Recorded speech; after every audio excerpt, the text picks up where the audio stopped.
Rede Petrópolis de televisão. Olá, amigo internauta que nos acompanha por todos os cantos deste planeta azul, inclusive pelo Facebook, por intermédio do aplicativo RTP Play. Está começando mais um programa da série Dossiê História, um programa eminentemente cultural. Nossa programação é transmitida ao vivo às quintas-feiras pelo canal 10 da Tech Cable, Rede Petrópolis de televisão, a partir de 18 horas. A reprise deste programa você poderá assistir aos domingos a partir de 9 horas da manhã. Você poderá ver esta apresentação também em tempo real pelo Facebook. Basta que você baixe o nosso aplicativo RTP Play no seu celular em Play Store e nos assistirá em qualquer canto do nosso globo.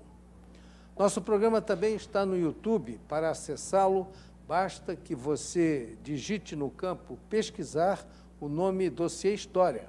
Ao abrir a página, clique na logomarca do nosso programa Dossiê História e você terá acesso às nossas reprises em ordem cronológica. São 5 anos de programação, com os mais variados temas, sempre direcionados à informação de notícias do momento, temas históricos e culturais, política, referencial à pesquisa acadêmica e entretenimento do internauta. Programa ao vivo hoje, sexta-feira, 6 de setembro de 2018. O nosso primeiro quadro é o dia 6 de setembro na história e eu vou pedir a vinheta.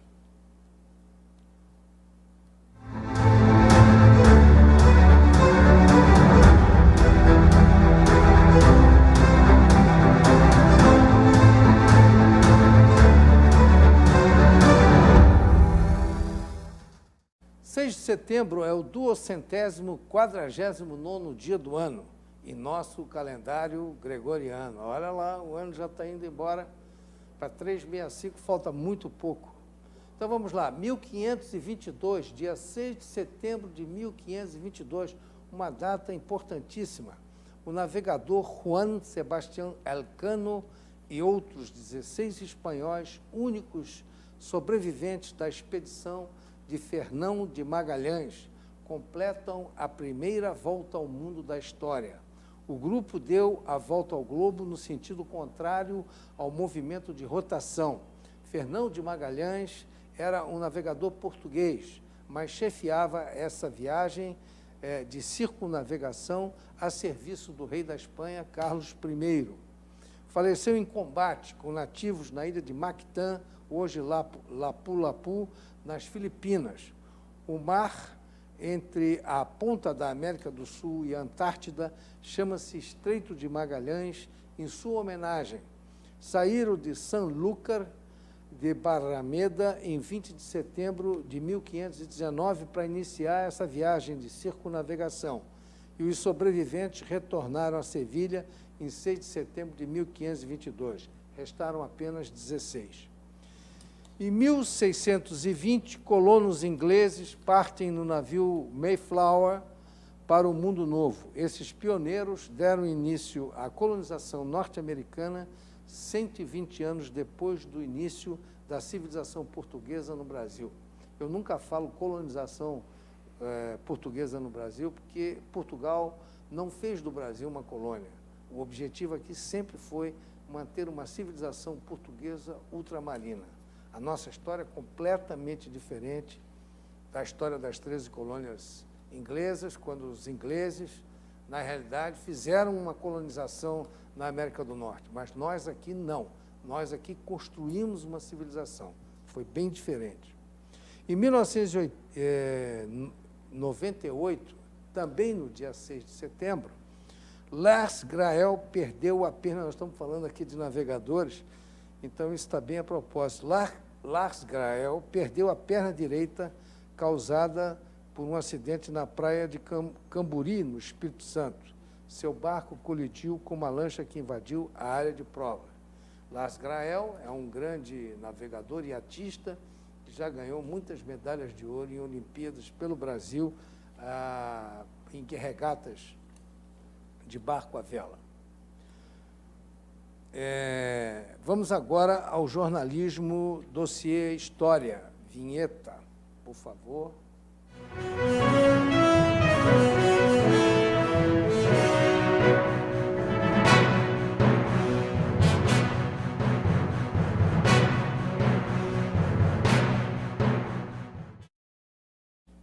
Iniciamos a nossa série de notícias trazendo o atentado agora à tarde de Jair Bolsonaro, candidato a presidente pelo PSL. Um atentado em Juiz de Fora, na rua, sendo carregado por populares. Ele recebeu de uma pessoa que estava na multidão uma estocada à faca na região do abdômen. Posteriormente foi confirmado que ele recebeu essa estocada no fígado e entrou. Parece que está passando bem. Ele está sendo agora submetido a uma cirurgia no fígado, possivelmente para costurar o corte que ele deve ter sofrido. Já prenderam o rapaz, uma pessoa de 40 anos, e foi ameaçado de baterem nele lá. O grupo que estava acerca do Bolsonaro resolveu pegar o rapaz, mas a polícia conseguiu a tempo tirar o rapaz daquela confusão, mas ele está preso já. Agora, um outro assunto muito triste também. Essa semana, o noticiário da mídia em geral teve como foco o incêndio no Museu Nacional, na Quinta da Boa Vista. Fato que causou enorme comoção nacional e internacional, considerado um dos maiores desastres em termos de museus pelo mundo. Aliás, em matéria de incêndio em museus, o Brasil é campeoníssimo. Não foi a primeira vez e, infelizmente, não será a última vez que museus brasileiros ardem em fogo. A própria UFRJ teve queimado em incêndio, em 2011, o Palácio da Praia Vermelha. Em 2012, a Faculdade de Letras. A Reitoria, em 2016. O alojamento estudantil, em 2017. E agora, o Museu Nacional, em 2018. E ainda não tomaram chá de Semancol. Há uma causa fundamental para esse tipo de desastre: a falta de responsabilidade e o desleixo total dos responsáveis pela sua manutenção e gestão. Eu falei duas coisas distintas: manutenção e gestão. Museu que só dependa de verba pública está fadado a incêndio e outras vulnerabilidades, com exceção, é claro, daqueles que se configuram com prioridade política do administrador público. Aí nós temos o Museu Quer, temos o Museu do Futuro, que há um interesse político, então esses museus são mantidos e manutenidos da melhor forma possível. Aliás, tem sido uma tônica nos últimos 30 anos o desprezo das administrações esquerdopatas para com a memória histórica e científica em nosso país. Haja vista que o que está ocorrendo na Fundação Oswaldo Cruz é outro problema. Anteriormente, centro de referência em estudos e pesquisas científicas e tecnológicas em saúde, a Fundação Oswaldo Cruz sempre foi considerada uma das principais instituições mundiais de pesquisa em saúde pública. Hoje é um arremedo do que foi no passado. Envolvida em brigas internas e disputas políticas, perdeu a eficiência científica de que gozara. No passado, mamadores de tetas governamentais, inchaços de assessores com padrão de altos salários, todos de militância política e ideológica. Museus e fundações neste país viraram sorvedouro de dinheiro público com uma voragem impressionante. A UFRJ, responsável pelo Museu Nacional, está neste mesmo caminho. Sua trupe de administradores e de nomeação política, principalmente no corpo docente, oferem altos salários mensais, turbilhando mais de 80% da verba federal em favor dos apadrinhados políticos e ideológicos. O reitor da universidade é do PSOL e o diretor do Museu Nacional é do PCdoB. Sobra pouca coisa em benefício da manutenção dos próprios da Universidade Federal do Rio de Janeiro.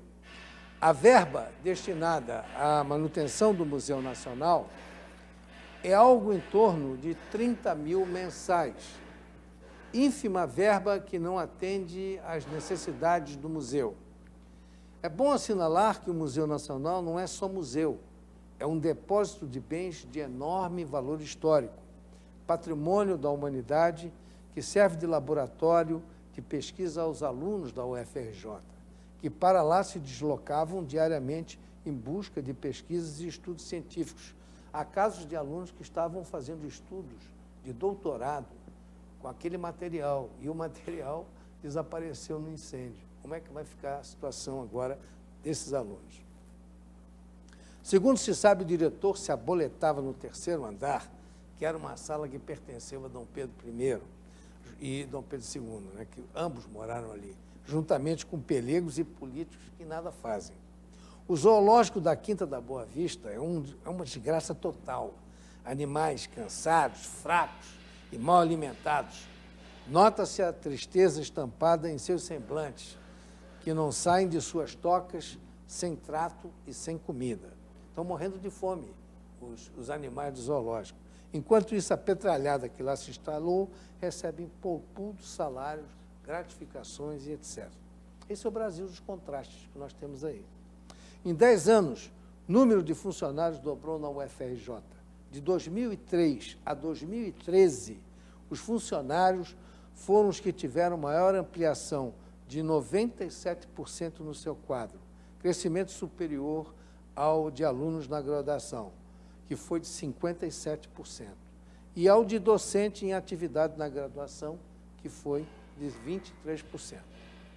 Isso é uma irresponsabilidade, e a Polícia Federal está fazendo um minucioso levantamento pericial para apurar responsabilidade criminal de seus gestores.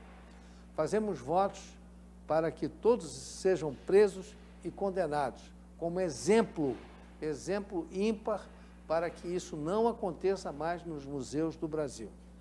Fábio Verícios, historiador, presta um depoimento emocionante sobre a perda do material do Museu Nacional. Vamos ouvir e vê-lo neste vídeo. Fábio é um frequentador assíduo de nosso programa e já entrevistei várias vezes. Vamos lá. Brasileiros, meu nome é Fábio Verícios, eu sou historiador e moro na cidade de Petrópolis. Sou formado pela Universidade do Estado do Rio de Janeiro, onde por muito pouco eu não me formei, não por não ter competência. Meu coeficiente de rendimento é superior a 9. Eu fui perseguido na época por não ser um militante de esquerda. E hoje, um dos dias mais tristes da minha vida, à exceção da perda de pessoas, nós vemos esta desgraça nacional mostrada na nossa televisão. O Museu Nacional do Brasil em chamas. 200 anos da nossa história. A alma da nação está queimando. Isso só da nossa história, pois se nós contabilizarmos as obras trazidas na expedição de Dom Pedro II, nós temos múmias egípcias, coleções etruscas, gregas, romanas, africanas, mais antigas ainda, de Dom João VI. A perda material foi gigantesca. Somos hoje a vergonha do planeta. Mas pior do que isso, é a própria essência do que acontece. É o descaso, é a irresponsabilidade, é a estupidez, é a ideologia, é a tragédia a que levaram o nosso país. Esses 24 últimos anos da nação, absolutamente ideologizada por uma estupidez, nos levou a isso. Hoje é um dia de luto para o Brasil, porque mostra o tamanho da nossa irresponsabilidade. Não há muito o que dizer. As pessoas que entendem o que está acontecendo, sentem. As pessoas que não entendem, deveriam entender, deveriam passar para pensar. Parar para pensar, porque há uma frase muito forte. Um povo que não preserva o seu passado e não cuida do seu presente, não merece ter futuro. Há muito, irmãos, nós vemos jogando a nossa dignidade fora por esmola institucional, por qualquer coisa. Quanto ganha um político? Quanto ganha um vereador no Rio de Janeiro? Quanto ganha um senador? Qual é o gasto do judiciário? Qual é o gasto do legislativo? Qual o gasto do executivo? Não daria para tirar uma parte para resolver os problemas da nação? Primeiro os problemas humanos, é claro, mas também os nossos problemas materiais, os problemas do nosso patrimônio histórico que estão abandonados. Eu vejo aqui em Petrópolis o esforço que o professor Maurício faz para manter o Museu Imperial. Eu vejo o Museu Histórico Nacional no Rio de Janeiro, o esforço que é feito por meus colegas historiadores para mantê-lo. Eu acompanhei durante pelo menos 20 anos o esforço de historiadores, de arquivistas, arquivologistas, bibliotecários, para manter o Arquivo Nacional com o professor Jaime e com outros diretores, o próprio Museu Nacional, o desespero deles, um prédio de 200 anos, há quanto tempo não havia uma reforma? Agora o ministro da Educação, o ministro da Cultura vem à televisão dizer que foi uma tragédia, mas que foi leviandade. Claro que foi leviandade. De todos os governos, o dele também. E não adianta falar dos governos anteriores, porque o atual presidente da República pertencia aos governos anteriores. Brasileiros, hoje o Brasil virou a vergonha do planeta. Eu não sei nem o que dizer. Como historiador, a minha alma está em prantos. Não apenas pelo que foi feito com a nação, mas pelo que está sendo feito agora com a alma da nação. É a nossa terra, povo do Brasil. E nós só temos uma. Esta. Mesmo que você tenha um segundo passaporte, você não será tratado lá fora do jeito que você é tratado aqui. Porque esta é a nossa terra. E nossos antepassados gastaram muito sangue, muito suor e muitas lágrimas para nos entregar este gigante que nós temos. É nossa obrigação cuidar dele. Não fazer o que nós estamos fazendo. Brasileiros, pensem, acordem, levantem desse berço esplêndido, despertem e entendam que nós não somos vira-latas. Nós somos um povo forte, orgulhoso, corajoso. Nós já mostramos isso ao mundo e não podemos permitir que esse tipo de coisa aconteça.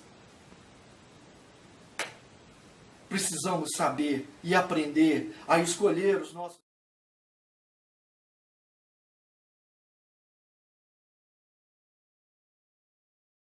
Bolsonaro. E em seguida voltamos para a nossa entrevista hoje com uma ilustre convidada que nós temos aqui.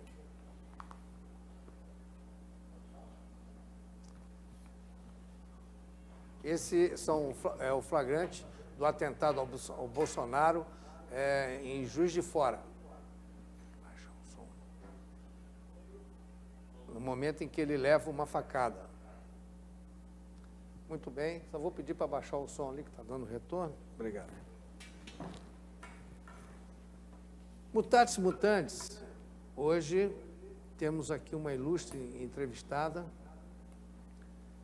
que veio da Inglaterra nos visitar. Ela é uma petropolitana. Baixar o som, por favor, está dando retorno. Ela é uma ilustre petropolitana, aqui estudou na sua infância, juventude. Fez a Faculdade de Medicina de Petrópolis, né? A faculdade FMP, né? É Faculdade de Medicina de Petrópolis. Ela é a doutora Mariane Calixto Silva Edge, obstetra e ginecologista. A doutora Mariane especializou-se em medicina fetal, o que significa dizer que faz procedimentos para estudar a genética do feto. Amniocentese, biópsia vilocorial, é isso? Tá, depois você vai explicar o que é isso. Estudou na Faculdade de Medicina de Petrópolis, nós já falamos aqui, e tem uma particularidade. Além de ser petropolitana da Gema, como eu falei, ela é filha de um grande casal que privo da amizade há muitos anos. Os empresários Regina Calixto Silva, que aqui está presente, um grande abraço, e o Ademir Silva. E também temos aqui o irmão dela, Lucas também. Obrigado pela presença, Lucas. Bom, então, Mariane fez residência em obstetrícia, ginecologia e especializou-se em cirurgia ginecológica, todos no Hospital Santa Marcelina, em São Paulo, né? Então, você terminou a faculdade de medicina aqui e fez a residência lá em São Paulo, né? Posteriormente, foi residir em Londres, na Inglaterra, e com quem ela contraiu matrimônio aqui em Petrópolis, eu me lembro, foi o seu casamento, seu marido inglês, o Mr. Edger, não é isso? Está assistindo lá de Londres. Está assistindo, né? Pelo Facebook, né? Que bom. Grande abraço para Mr. Edger. Ela, então, depois do casamento, foi residir em Londres, né? E lá, ela, sob a supervisão do professor Kypros, ele é grego, né? Kypros Nicolaides, é assim mesmo que se pronuncia, fez o Fellowship Medicina Fetal no King's College Hospital. Esse Fellowship, isso quer dizer uma graduação, né? É uma subespecialização da área... Chega o microfone, mas... Mas é uma especialização. Sim. Então, o professor Kypros é uma referência mundial em medicina fetal. Eu estou muito curioso para saber esse trabalho da medicina fetal, que é uma expressão, uma especialidade que nós não, pelo menos eu não tenho... Nós temos excelentes profissionais aqui no Brasil. A maioria deles que fez o fellowship, inclusive... Que fez o fellowship... Não ia. Que pena. A maioria desses grandes profissionais que a gente tem aqui no Brasil vieram desse mesmo lugar que eu fiz a minha especialização lá. Mas no Rio de Janeiro eu não conheço tantos assim. Tem bastante em São Paulo, mas não é uma especialidade muito difundida ainda, que as pessoas conhecem, a maioria das pessoas. Isso é que eu tenho observado, porque às vezes eu olho no quadro dos hospitais e eu não observo, pelo menos essa expressão como especialidade. Talvez aqui no Brasil ainda se englobe isso de uma forma genérica, na obstetrícia, na ginecologia, né? Sim. Então, lá a Mariane optou por se especializar em ginecologia e obstetrícia, e em função disso eu tenho, Mariane, eu tenho uma pergunta para fazer, que é uma curiosidade minha de muito tempo. O obstetra e o ginecologista têm diferenças em especialidade? Quer dizer, um tem uma especialidade distinta da outra, funções distintas, ou uma especialidade não interfere na outra, ou o obstetra é um ginecologista por princípio médico? Por definição, a especialização de gineco e obstetrícia engloba as duas especialidades. Mas a obstetrícia é a especialidade que lida com gestantes. Obstetrícia somente com gestantes. Tá. E a ginecologia lida com mulheres durante toda a fase reprodutiva, toda a vida reprodutiva. E essa é a maior diferença, é a obstetrícia lidando com mulheres grávidas, basicamente. Bom, além dos procedimentos clínicos, você também faz procedimentos cirúrgicos no hospital em que atua, né? Sim. E você faz na obstetrícia, né? Ou faz nos dois, na ginecologia, né? Também. É. A obstetrícia, basicamente, são as cesáreas, muito conhecidas aqui, obviamente, mas também partos cirúrgicos, que são fórceps, ventosa, que eles chamam kiwi, que são modos de parir que aqui a gente não está muito habituada. Era uma coisa que historicamente se usava muito e que com a medicina obstetrícia moderna foi meio que deixado de lado, mas lá é nosso dia a dia usar. A gente preza muito lá por tentar o parto normal, o parto vaginal, quando é possível, claro. Sim. De uma maneira natural. Aqui é muito clínico, né? Lá a gente tenta não medicalizar o parto.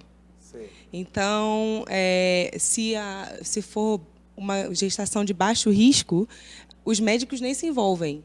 A gente só se envolve quando aquela gravidez é taxada como alto risco, por qualquer motivo, se a parturiente tem pressão alta, pré-eclâmpsia, ou diabetes gestacional, ou se ela, em uma gravidez anterior, teve alguma complicação. Aí sim a gente se envolve. Tá, aí eu te pergunto, como é esse não envolvimento de vocês? O não envolvimento, normalmente tem uma profissional chamada midwife, que é hoje em dia aqui no Brasil, uma parteira. Tipo uma parteira, uma médica, uma enfermeira obstetriz. Aqui no Brasil existe isso também. E ela que lida com o parto, ela que atua o tempo todo, acompanha o tempo todo o trabalho de parto e faz o parto. E normalmente elas tendem a ter um ambiente mais natural, com músicas, a música ambiente, vela, parto na banheira, etc. Que é muito diferente de uma sala de parto. Isso é muito comum lá? É bastante comum. E esse procedimento se faz em hospitais públicos? Sim, em hospitais públicos é tudo público. Tudo público. Tudo público. A medicina toda é pública lá? A medicina toda tem o particular, mas o acesso ao hospital público é universal. E é tranquilo? É tranquilo. E não tem... Seguro? Sim, muito, extremamente seguro. E não tem diferença social. Então, vai de... Todas as classes. Todas as classes sociais vão para o hospital público, a não ser que, por motivos quaisquer, que tenha... prefiram ir para o hospital particular, mas a maioria vai para o público mesmo. Perfeito. Bom, eu queria, então, que você desse uma rápida pincelada para a gente sobre essa amniocentese biópsia vilocurial. Esses são procedimentos que se faz durante a gravidez quando há uma suspeita de algum problema cromossômico, por exemplo, um bebê por ultrassonografia ou por screening, você acha que aquele bebê tem algum problema cromossômico ou genético, alguns genéticos específicos. É um procedimento que, com uma agulha, dependendo do... A biópsia de vilocurial acontece até 14 semanas. Então, tira com uma agulha, a gente aspira um pedaço da placenta. Então, pela barriga da mãe, ela toma uma anestesia local ali, e com a agulha a gente aspira uma amostra da placenta, manda para análise, e aquela análise diz se o bebê tem ou não tem um problema genético específico, ou todos os cromossômicos, basicamente. E esse exame também é feito aqui no Brasil, normalmente? Pode ser feito, não é uma coisa muito difundida, infelizmente. Não. Infelizmente, são poucos profissionais que acabam fazendo, porque é complicado, principalmente pelo SUS, né? Ter acesso ao laboratório de genética, etc, etc. Então, não é uma coisa tão difundida como é lá. Certo.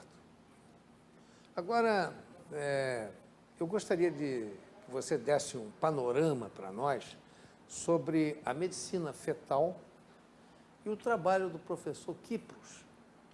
Sim, a medicina fetal, basicamente, essa área da medicina. Normalmente são obstetras que se especializam nisso, em que você estuda, através de ultrassonografia, toda a anatomia do bebê, e, a partir disso, você faz suas hipóteses diagnósticas se achar que existe algum problema. Sim. E, se houver essa suspeita de algum problema, você pode fazer investigação, como essas que eu te falei. A amniocentese é quando, um pouquinho mais tarde, se aspira só o líquido amniótico. E, dependendo do problema, pode-se atuar ainda durante a gestação para modificar o curso daquela doença. Então, por exemplo, em gestações gemelares, quando tem gêmeos idênticos, que eles dividem a mesma placenta, às vezes essa placenta tem vasos que se comunicam, e, por conta disso, um bebê acaba recebendo muito mais sangue que o outro. O resumo dessa condição. E isso pode equilibrar? Isso pode matar ou ambos. Mas tem uma situação qualquer que vocês podem remediar isso. A gente pode fazer um laser. Então, isso quem faz normalmente são pessoas... Eu, particularmente, não faço essa cirurgia. Mas, com uma câmera, você entra dentro do útero e você, com um laser, queima a placenta e separa as duas placentas. Então, a chance de você ter 2 bebês saudáveis é muito maior. Quer dizer, nós estamos chegando a um nível tecnológico da medicina que dentro, em breve, esses problemas nessa área de obstetrícia, de ginecologia, vão ser todos resolvidos, né? Vai dar muita segurança ao nascimento do feto. Né? Tomara que muito... A pesquisa hoje, todos os congressos de medicina fetal, a tendência é mesmo tentar fazer a cirurgia das condições que se pode operar, claro, intraútero. Fazer isso. Então, hoje já existem várias equipes que fazem cirurgia de espinha bífida, que é aquele defeito que o bebê pode ter na coluna, que a medula é exposta ao líquido amniótico e acaba destruindo. Então, o bebê vai nascer com sequelas motoras, enfim. Existe cirurgia para consertar isso dentro do útero, intraútero. E, inclusive, os melhores grupos estão aqui no Brasil, por incrível que pareça. Então, são 2 grupos excelentes que fazem essa cirurgia. Então, o futuro é ter mais e mais, tomara, né, que se desenvolvam mais e mais cirurgias como essa. E sobre o professor Kippos? Ele é um gênio, né? Ele é uma referência mundial. Ele é uma referência, é o pai da medicina fetal. É o pai da medicina fetal. Ele é o pai da... Ele começou, ele que desenvolveu a maioria do que a gente tem hoje como critério diagnóstico de várias coisas, screening para síndrome de Down, por exemplo, que mede a translucência nucal, foi ele que inventou. Sinais de espinha bífida, foi ele que inventou, que observou e que deu nomes, etc., nome aos bois. E ele que é o maior pesquisador nessa área do mundo. Ele faz pesquisas com números absurdos de paciente, 400 mil pacientes em um estudo. Ele é conhecido aqui no Brasil? Ele é conhecido no mundo inteiro, na área de medicina fetal, na área de obstetrícia em geral. Brasil, Ele não teve no Brasil, mas ele dá muitas palestras online. Ele faz videoconferências. Ele tem medo de voar de avião, ele não vem. Eu te pergunto o seguinte, a síndrome de Down, será que no futuro nós vamos encontrar uma solução para esse... Solução não vai existir, porque... é irreversível? Porque é o mesmo o arranjo dos cromossomos. Na hora que se formou... Qual é a causa da síndrome de Down? O que acontece? Quando você tem 2 células se juntando, uma célula do pai, uma célula da mãe, e que depois, no fim das contas, viram um ser humano, existem milhões de divisões que acontecem nesse processo. E, logo no começo, uma dessas divisões, que vai determinar o número de cromossomos, dá errado. Bem no começo. E aí, em vez de ter... Você tem no cromossomo 21, um cromossomo a mais. Por isso que se chama trissomia 21. Então, cura não existe. Não existe e não vai existir, porque é mesmo do jeito que foi formado. Agora, o que eu observo também é o seguinte, e isso a medicina deve ter ajudado muito. Os portadores de síndrome de Down estão cada vez mais inteligentes, mais espertos e mais participativos dentro do contexto da sociedade. Eu entendo isso, primeiro, o avanço da medicina, que deve ter ajudado muito, mas também um convívio social mais efetivo. Porque antigamente, há 50, 60 anos atrás, para trás, quem era portador da síndrome de Down, ele ficava um tanto quanto isolado. E hoje é estimulado de todos os lados. Hoje é super, hiper estimulado. Exato. Eu acho, claro que existe um espectro. Síndrome de Down, a gente sabe que existe um portador que vai ser mais acometido, então ele vai ter mais, por exemplo, problemas cardíacos ou gastrointestinais, e a gente vê que muitas vezes isso vai ser linkado com o desenvolvimento cognitivo também. Sim. Mas, sem dúvida nenhuma, o estímulo que eles recebem durante a vida e o tanto a quantidade de coisas que se pode fazer, de estimular e participar do colégio, uma coisa, inclusive, é claro que muda muito o prognóstico para esses pacientes. Uhum. Bom, então, eu gostaria que você desse para nós assim uma visão sobre a medicina pública no Reino Unido e fizesse também em relação à eficiência, né, dessa medicina. Você já tocou nesse assunto, mas eu queria aprofundar um pouco mais. E também queria saber se esse modelo inglês é o que serviu de inspiração para o nosso SUS. E depois nós vamos fazer aí uns comparativos entre o sistema inglês e o nosso sistema. Sim. Primeiro, respondendo essa pergunta, de fato, o NHS foi um sistema que serviu de inspiração para o SUS. E você vê diversas semelhanças entre os dois. A grande diferença é que lá... Existem várias diferenças, claro, mas a grande diferença é que existe recurso e funciona. Então, a questão de ser saúde pública para todo mundo, lá de fato, é saúde pública para todo mundo. E se você lá a medicina está socializada, né? 100%. E o plano de saúde tem lá também? Não existe plano de saúde, existe seguro de saúde, que você paga e o teu seguro de saúde te reembolsa depois. Mas não é uma prática comum, como aqui nós todos temos plano de saúde. Né? Menos eu. Mas a exceção, lá quem tem, independente de ter recurso ou não, as pessoas vão para o SUS, para o NHS, que é o SUS de lá.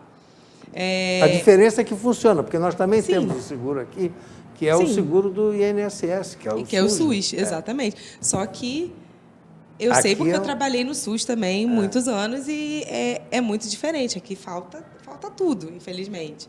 E lá o que acontece? A pessoa vai...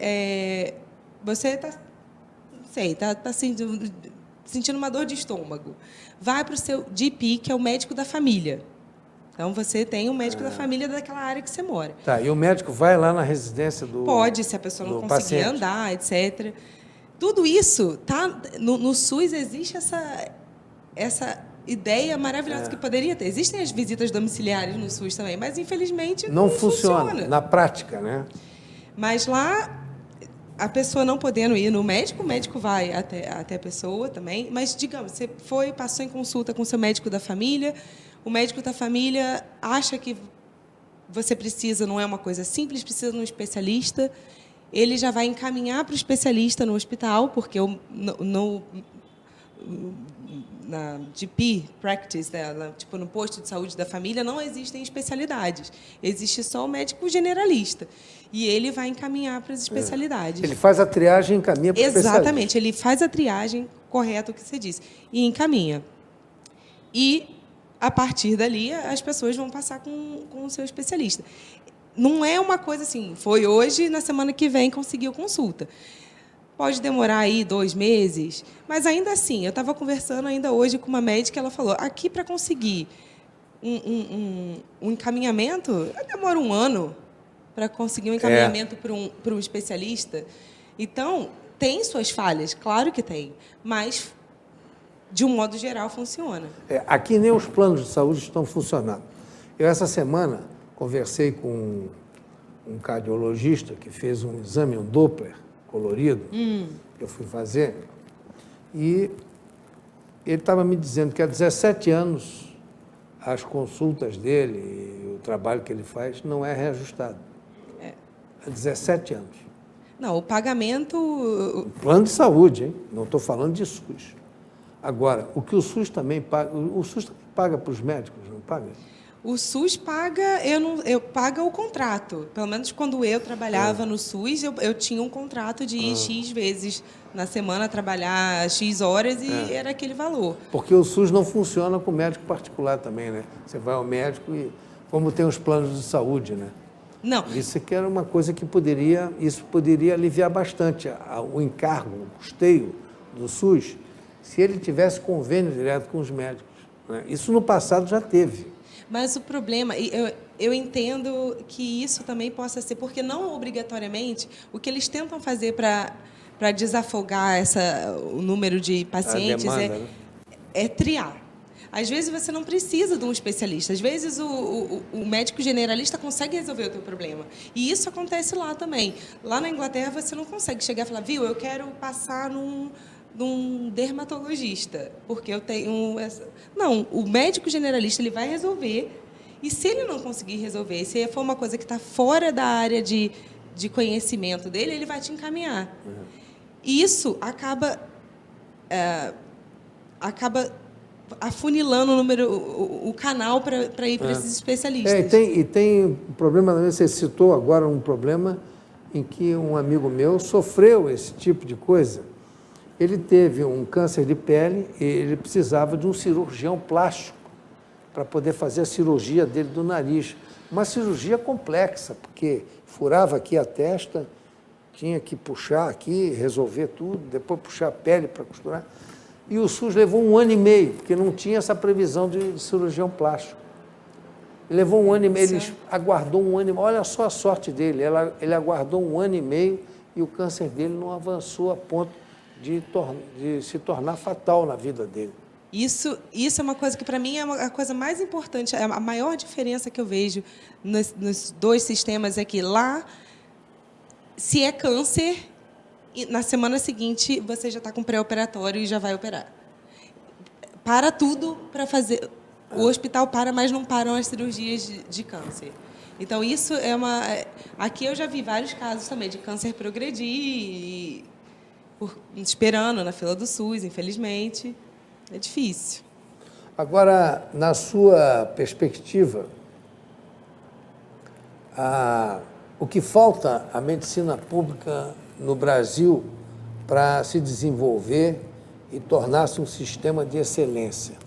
O que você, fazendo aí um comparativo com o que você vê do modelo inglês, você vê solução para o Brasil ou nós vamos penar? Não, hein? Tem que ver solução. Tem solução?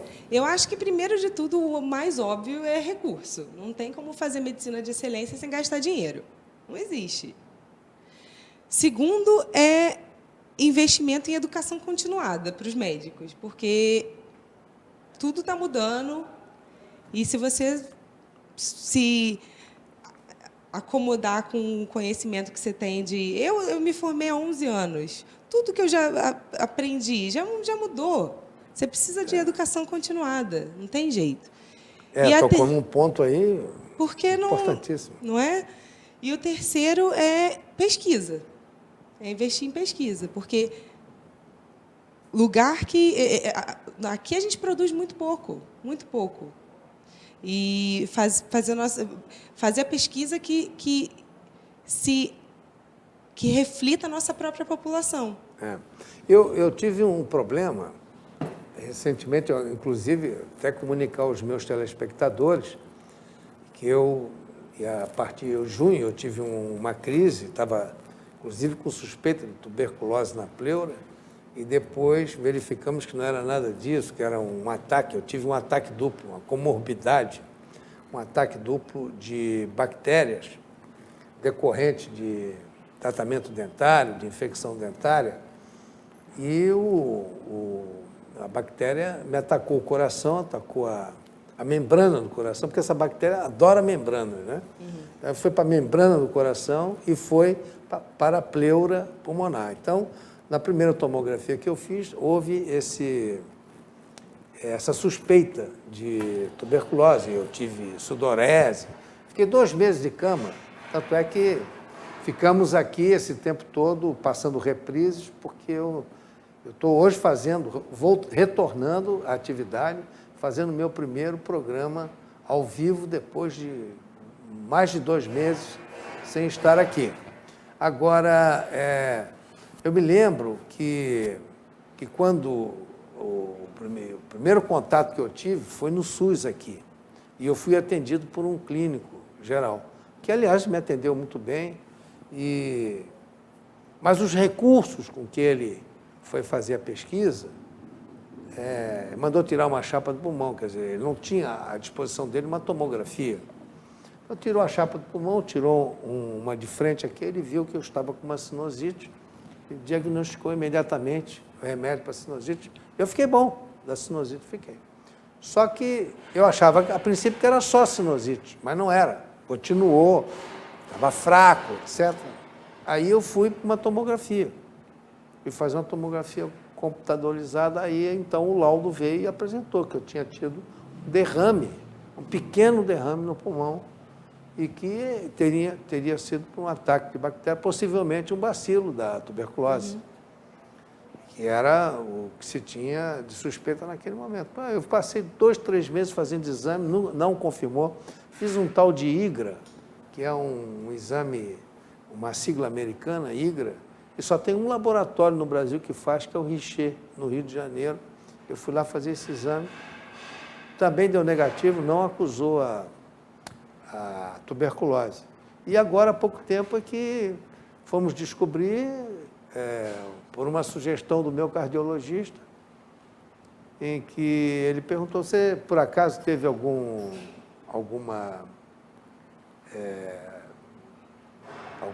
tratamento dentário, etc. Eu tive sim, inclusive eu tive um dente que eu remanchei para extrair. Então, provavelmente poderia ter sido isso. Aí ele mandou fazer os exames do coração, quando diagnosticou, com certeza que não era a tuberculose na pleura, e sim um ataque duplo de bactéria no coração e no pulmão. Quer dizer, então você veja o seguinte, lá no SUS eu poderia ter resolvido isso se eu já tivesse tirado uma tomografia na hora e tivesse feito todos os exames lá. Depois eu tive que fazer uma peregrinação por médico, pneumologista e tal, e fazer exame aqui, ali, acolá. Eu levei quase 3 meses para descobrir o que eu tinha. E eu podia ter morrido, inclusive, porque eu passei a ter uma arritmia e eu podia ter tido um AVC. É complicado. É claro que alguns diagnósticos são mais difíceis e você precisa de mais tempo e mais exames para fazer. Pelo que você contou dessa história, era um diagnóstico difícil, não é um diagnóstico facilmente feito. Porém, com certeza, no SUS... por isso que eu estou colocando. Ia demorar... Dizer, se eu tivesse pelo SUS, que eu fiz tudo particular. Eu não tenho mais plano de saúde. Quando eu fiz 60 anos... é verdade. Meu plano de saúde deu uma virada tão grande que eu desisti. Naquela época, eu tinha que preparar minha aposentadoria pelo INSS. Então, eu tinha que optar, ou o plano de saúde, ou pagava, porque eu estava contribuindo para o INSS já no teto, e não era pouco dinheiro, então eu tive que optar. E eu paguei pelo INSS, inclusive algumas parcelas atrasadas, para poder garantir o mais rapidamente possível a minha aposentadoria. Então, eu tive que optar. Hoje eu estou com 69 anos para 70 e eu estou correndo atrás de um plano, pelo menos para um plano de assistência hospitalar. Porque... E agora é difícil entrar, né? É muito caro para entrar no plano agora. Mas eu estou vendo aí, tem algumas opções aí que estão surgindo. Até essa semana eu vou cuidar disso. Bom, então, eu agora queria que você colocasse, eu acabei roubando aqui parte da sua entrevista para colocar isso, né? Mas eu queria que você agora me desse, pessoalmente, contasse para nós como foi essa... Você foi para a Inglaterra, lá fez o curso. Foi difícil você se envolver com a medicina lá, depois de ter feito esse curso, a adaptação? Há muitos médicos brasileiros lá também trabalhando. Quando eu fui já com o curso. Eu fui, na verdade, sem saber o que ia fazer. E procurei, e eu conheci o trabalho do professor Nicolaides, e fui lá, e conversei com ele, dei meu currículo, ele me entrevistou e conseguiu o lugar. E fiquei trabalhando com ele 2 anos e meio. Aí, quando acabou, esse era somente de medicina fetal, então só ultrassom, esses procedimentos, eu não estava fazendo obstetrícia e ginecologia, não fazia parto, não fazia cirurgia, nada disso, durante esse período. Quando acabou, porque é difícil você se inserir no sistema lá, é difícil. Então, porque ele conhecia meu trabalho, ele gostava de mim, ele me apresentou a certas pessoas de certos hospitais, e aí eu acabei entrando por uma fase de experiência e estou lá já há 2 anos nesse hospital. Então, não é fácil, é muito difícil, na verdade. As pessoas acham que é fácil, porque é um país porque eu de acho primeiro muito difícil, mundo. principalmente na medicina. É difícil. Principalmente na medicina. mais Eu acho que você difícil- lavrou um tento assim na sua carreira impressionante. Você tem intenção de retornar ao Brasil? Agora Ficar eu não lá? tenho, porque estou criando raízes lá, apesar de que eu sinto muita saudade, eu gostaria. Mas vendo, enfim, não digo que não, porque eu não sei o dia de amanhã, mas por enquanto eu tô feliz lá, estou buscando. Quer dizer, você achou o teu torrão lá, né? Isso é muito importante. Não, e Ainda a Inglaterra tô é um país procurando. bom de É muito viver, bom, né? é muito bom. Eu gosto muito da Inglaterra. Eu adoro morar lá. Essa questão do frio não me incomoda. O que me incomoda mais é o cinza. Não ver sol, não ver... Mas é muito bom, qualidade de vida. Mas já melhorou bastante, né? Porque o fog londrino, há 50 anos atrás, era terrível. Depois descobriram que aquele fog era decorrente das lareiras. Da poluição da queima da lenha. Mas E aí ainda bem substituíram cinza. hoje, né? Tudo é elétrico lá agora. Tudo elétrico. Então melhorou muito, desanuviou bastante, né? Eu conheço Londres, eu estive lá. É bom. E eu gosto muito de lá. É o lugar que eu moraria na Europa se eu fosse para lá. Qualidade de vida, eu não tenho carro lá, eu não ando de carro. Entro no trem, Ou no metrô, ônibus. no ônibus, chego no trabalho, saio 10 horas, 9 horas da noite do hospital, mexendo no meu celular, no meu iPad, não tenho... Claro, tem violência? Claro que tem. Mas eu não estou o tempo todo consciente disso, e olhando para trás, ver se tem alguém... Ela é eventual, muito ela diferente, pode eventual. acontecer eventualmente, né? É claro. Aqui, para terminar, nós estamos chegando no final, temos um pouco mais de 2 minutos de programa. Qual é a mensagem que você deixa para os estudantes de medicina que queiram ir para o exterior depois? Porque hoje em dia no Brasil todo mundo está aspirando a ir embora, né? Porque a vida aqui ficou insuportável. Muitas pessoas vêm falar comigo que estão querendo ir, como é que faz. Assim, vá preparado para enfrentar, primeiro, muito estudo, porque a gente tem que refazer tudo o que já fez aqui. Segundo, para encontrar um sistema completamente diferente, que é completamente...